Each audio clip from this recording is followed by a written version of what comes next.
We can easily have mixed feelings about this low point of the year, which then can affect our whole approach to Advent.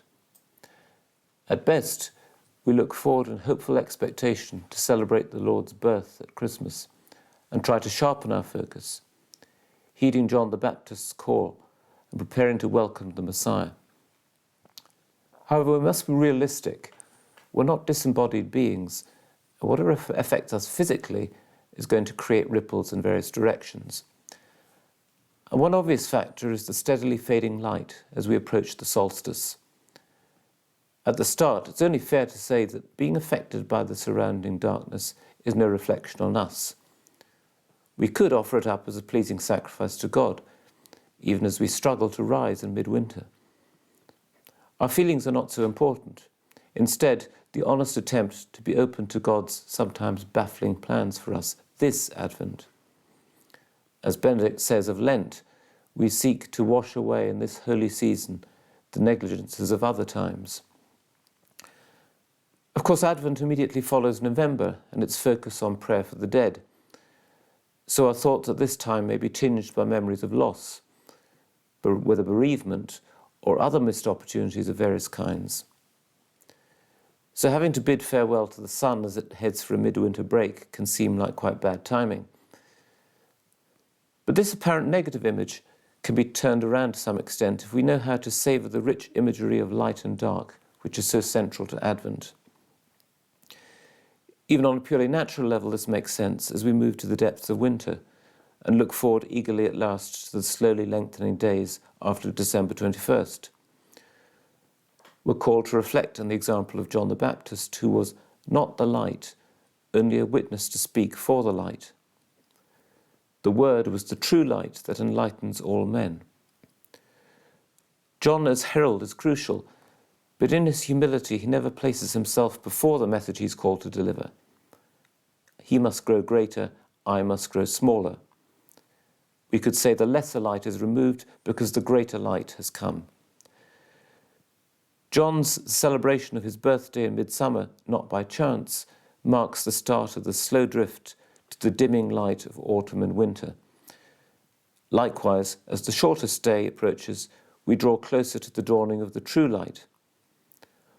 All that came to be had life in him, and that life was the life of men, a light that shines in the dark, a light that darkness could not overpower.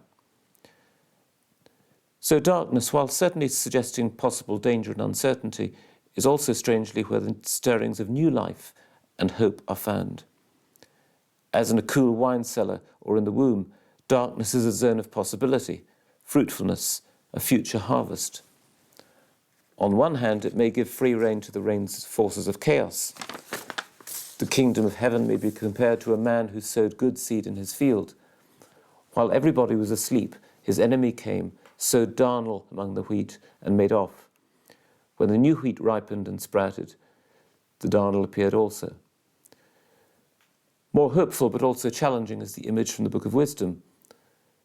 When peaceful silence lay over all, and night had run the half her swift course, down from the heavens, from the royal throne, leapt your all-powerful word, like a pitiless warrior, into the heart of a land doomed to destruction.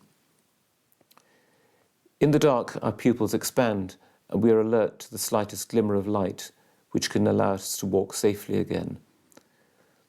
Isaiah speaks of the people who walked in darkness, seeing a great light. On the inhabitants of a country in shadow deep as death, a light has shone. Long, seemingly hopeless years of oppression are finally ending, and it's the contrast this dawning liberation offers which makes them rejoice unreservedly. We are also wise not to confuse our own stubborn reflexes with the divine illumination, as with the policeman who sees a drunken man intently search the ground near a lamppost and asks what he's looking for. He replies he's looking for his car keys, and the officer helps for a few minutes without success, then asks whether the man's sure he dropped the keys near the lamp. No, he replies, I lost the keys somewhere across the street.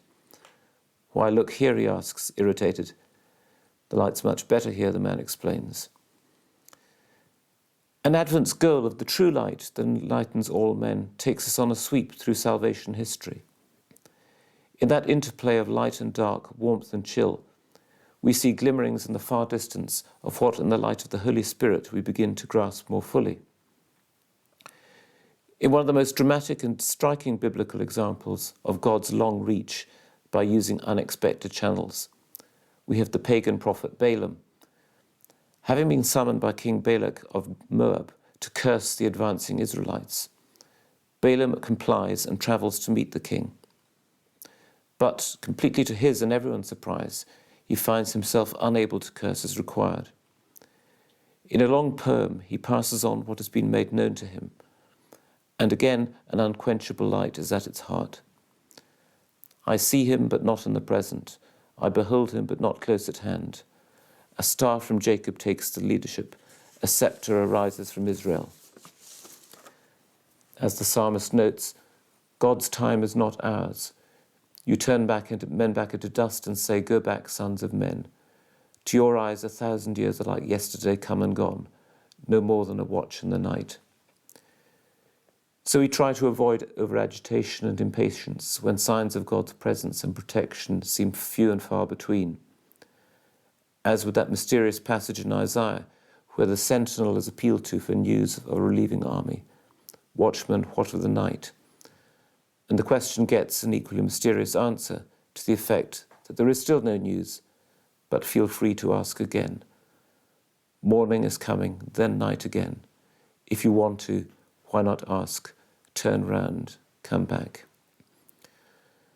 Another challenge, of course, is our need for sleep and the balance between wakefulness and sleep. While the call to remain alert is certainly a challenge on various levels, it should never be seen as something humanly impossible. Here the parable of the wise and foolish bridesmaids is instructive, and we might notice that both of the groups fall asleep while awaiting the bridegroom. But the crucial difference is that the wise bridesmaids had already planned for human weakness with their extra oil. And we might interpret this as having developed and maintained a solid habit of prayer. The call to remain alert for the coming of the Lord is easy to accept theoretically, but more challenging in the face of daily pressures and distractions. There are duties to be fulfilled promptly, and as Vincent de Paul wisely noted in case of supplying aid to the poor, this is an extension of our planned time of prayer. The last week of Advent features the great O antiphons from the magnificent Magnificat at Vespers. These have been gathered together in the well-known Advent hymn, O Come, Emmanuel, where Christ is presented as the fulfillment of the longings of Israel under several key images: Wisdom, Lord, Root of Jesse, Key of David, Morning Star, King of the Nations, and Emmanuel. And in these we easily spot the flash of life-giving light. Thus, O Lord and Leader of Israel, who appeared to Moses in the fire of the burning bush and gave him the law on Sinai, come and redeem us with an outstretched arm. We are reminded powerfully not only of God's initial appearance to Moses in the form of the burning bush, but of that other fire in the dark, the pillar of fire leading the people of Israel through the Red Sea, out of Pharaoh's grip, and through the wilderness. Despite their confusion, loss of nerve and fractiousness, that light in darkness remained constant because it did not derive from human understanding. The penultimate O antiphon is O morning star, splendour of light eternal and sun of righteousness. Come and enlighten those who dwell in dark and the shadow of death. In earlier times, developing navigational skill to plot your course by the stars was, of course, very important. In fact, it has recently been highlighted as a skill badly in need of rediscovery in an age over-reliant on GPS systems.